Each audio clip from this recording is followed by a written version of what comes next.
Ces derniers temps, j'ai réalisé que le plus important dans la vie, c'est de la vivre. Vivre une vie de folie, une vie d'aventure toujours plus dingue, réaliser mes rêves les plus fous et profiter de chaque instant pour être sûr de ne jamais rien regretter. Donc j'ai décidé de suivre mon instinct, d'écouter mon cœur et de tracer ma route.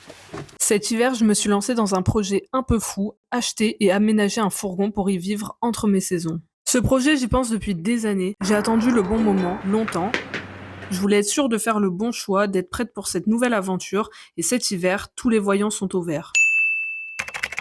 Donc j'ai cherché pendant des semaines le véhicule parfait à mes yeux. J'ai scruté des dizaines d'annonces qui pouvaient répondre à mes critères. Moins de 10 000 euros, moins de 200 000 kilomètres, pas trop grand, pas trop petit, en bon état et pas trop loin de chez moi. Et j'ai trouvé cette pépite, un Renault Master 3 L1 H1 de 2016 qui répond à tous mes critères. Je me suis donné 4 mois pour l'aménager en partant de rien, vraiment rien. Et j'avoue que j'avais pas mesuré l'ampleur du truc. Je sais pas comment je vais faire ça. J'ai absolument aucun talent de bricolo, alors comme tout le monde dans ce genre de situation, j'ai cherché des tutos sur YouTube. Le plus important dans ce genre de projet, c'est de bien connaître ses besoins pour créer un aménagement qui correspond à son mode de vie.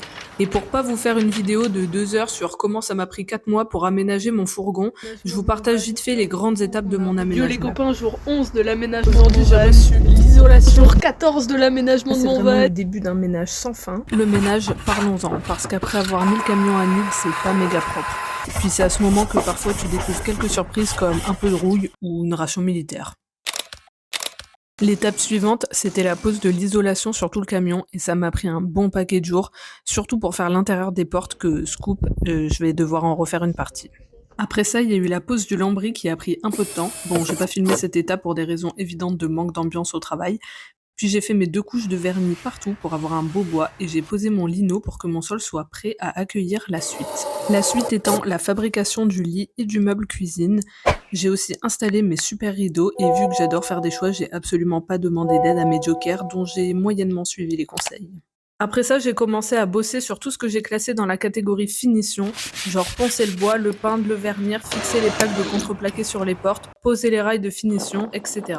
Et parmi toutes ces étapes, je pense que la plus importante, c'était de traiter les imprévus, comme la réparation de toutes les fuites d'eau, d'où la nécessité de refaire une partie de mon isolation, la réparation de mon autoradio, de ma caméra de recul et des serrures du véhicule. Bon, par hasard, j'ai découvert que ma ligne d'échappement était séparée en deux, donc il a fallu s'en occuper aussi.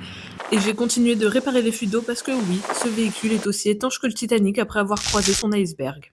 Bref, j'ai pas kiffé les surprises. Mais comme on dit, chaque problème a sa solution, alors une fois les réparations effectuées, j'ai commencé à emménager dans mon nouvel habitat. Et après avoir rangé mes affaires, vissé tout ce que je pouvais et tenté de décorer mon intérieur, je me suis rendu compte que l'hiver arrive à son terme. Il me reste donc qu'une seule chose à faire, prendre la route, direction de nouvelles aventures.